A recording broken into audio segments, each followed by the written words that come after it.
I think the most important element of his pre-election commitment was the size of it. It's the most ambitious commitment ever made by a presidential candidate. So that in itself was historic. But really, what he was doing was putting climate change at the heart of his agenda in terms of being voted in.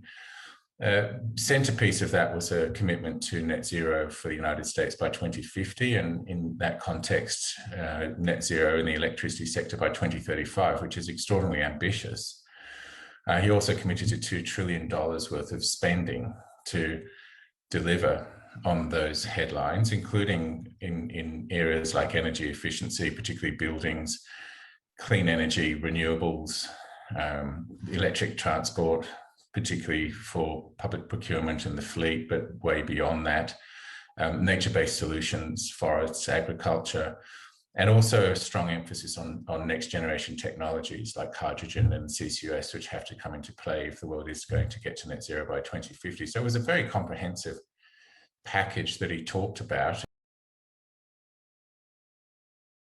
Well, obviously the big international agenda that he's already delivered on is rejoining the Paris Agreement. I mean, he committed to that, and within, I think it was one of the first three things he did upon becoming president was rejoin the Paris Agreement for the United States. That's a very significant step, because although the world has been moving and is accelerating on climate action, having the US not there was a drag. So he's put a lot more wind back into the sails of the international efforts, and sharp on the heels of that, he's announced a summit in April to focus on climate and ambition and action, and therefore is acting on his campaign commitment to resume US leadership in building and strengthening momentum on climate action and ambition globally. Domestically, he's done a lot through executive orders already. For example, he started the process of developing the United States NDC. On some estimates, since over the last few years, the US has reduced its emissions by about 21%. Its target was 26 to 28% by 2030. COVID's obviously been a big part of that in the last year or so. But in terms of the ambition required to get to net zero by 2050, a lot of commentary is focusing around a 45 to 50% reduction or target for an NDC for the United States. So it'll be interesting to see what happens there, but he's begun that process of domestic consultations to come up with a new NDC under the Paris Agreement. He's signed executive orders leveraging federal purchasing power to advance zero carbon in terms of energy and in terms of vehicles, electric vehicles. He's re-legitimizing climate science and putting it back through the bureaucracy. He's already created a civilian climate corps that he wants to be a next generation of leaders in reforestation and carbon sequestration across the United States. He's foreshadowed a major focus on climate investment through this $3 trillion package of investment that is imminent. There was quite a bit of reporting around that and how there'll be a very strong focus on clean energy, for example, as part of his infrastructure build. And in that context, I think it's very important to understand the way he looks at climate change. He says, when I think of climate change, I think of jobs. Well, the COP for the Biden administration is really an extension of the domestic ambition that they're showing on climate change. So they're gearing up to resume US leadership on climate action and ambition. They see the COP very much in that context. So the April summit that he's holding is focused on encouraging countries to raise their ambition, raise their commitments in terms of their emissions reduction commitments, but also in terms of climate finance as well, and thinking creatively about how that might be done. So for the COP, COVID sort of postponed kickstarting of the Paris Agreement, which was supposed to happen in 2020.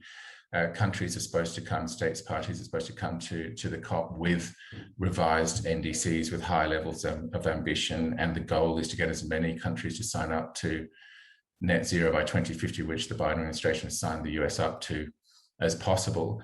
But beyond that, beyond the statement of net zero by 2050, also to come to the COP with some plans and some policies and measures that will actually concretely demonstrate that countries are forming the right pathways to achieve net zero by 2050, and that does mean strong interim targets as well by 2030. The focus will also be on working with the other big economies to try and encourage them to be more ambitious. Two key ones are China and India. And as you know, China has already committed to a net zero by 2060, or actually before 2060. And in the Paris Agreement, they've agreed to peaking their emissions by 2030, but they've also indicated recently they'll look to peak before that. And on some estimates, they'll peak by 2023 or 2025. And so locking in a higher Chinese ambition will be an important objective for the COP, but so too will be getting an updated NDC from India, because India has not yet signaled any shift in its NDC, and it definitely has room to shift. So I think there's going to be a focus on those major economies, and that does extend to Indonesia and countries like Vietnam as well. And then finally, I think obviously the outstanding part of the negotiations of the Paris Agreement are finalising rules on markets. And there's been an extraordinary resumption of interest in carbon markets around the world. The prices are going up dramatically, and company after company, as they're making their net zero commitments, are realising that part of achieving those commitments will have to be offsets, and therefore carbon trading is becoming a much more significant. It always was going to be, but I think the penny's dropping with many different governments and certainly many different corporates that they need rules. I think a couple of implications for Australia. I mean, obviously we'll come under pressure in terms of our own climate action and ambition, and we've seen that signalled in conversations that the Prime Minister's had with John Kerry and with others in the US administration, President Biden as well. They discussed climate change. So it's going to rise up our agenda in terms of things we need to focus on. So that pressure with the Biden administration coming back with such an ambitious agenda and that coinciding with an acceleration of ambition and action on climate around the world will definitely mean we need to move further and faster on climate action. I think the Prime Minister gets that. There's been all sorts of indications over the past year, but particularly the last few months, that he is shifting, and I think he'll continue to shift. I wouldn't be surprised if he signs up to a net zero by 2050 agenda and announces new measures and arrangements to build assurance that that's not just a statement, there's actually activity and policy behind that. I think, though, as much as there'll be pressure, there's also an enormous opportunity for Australia, but also countries in the region through this agenda.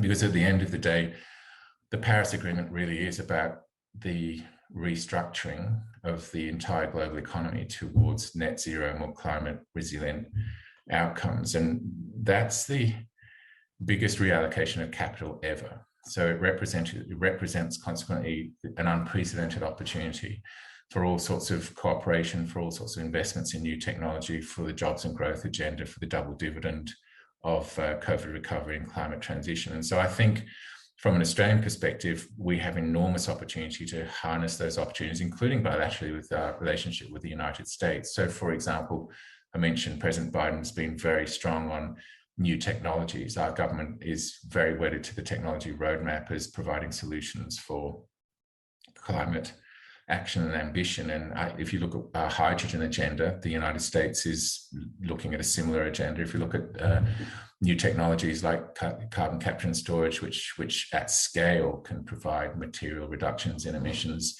we have a material interest in that. The United States does. There's already been talk about cooperating in that context and putting flesh on the bones of our technology roadmap. I wouldn't be surprised at the April summit if we see some sort of announcement between the United States and Australia in terms of cooperating on technologies. But then for us, that can span into the region.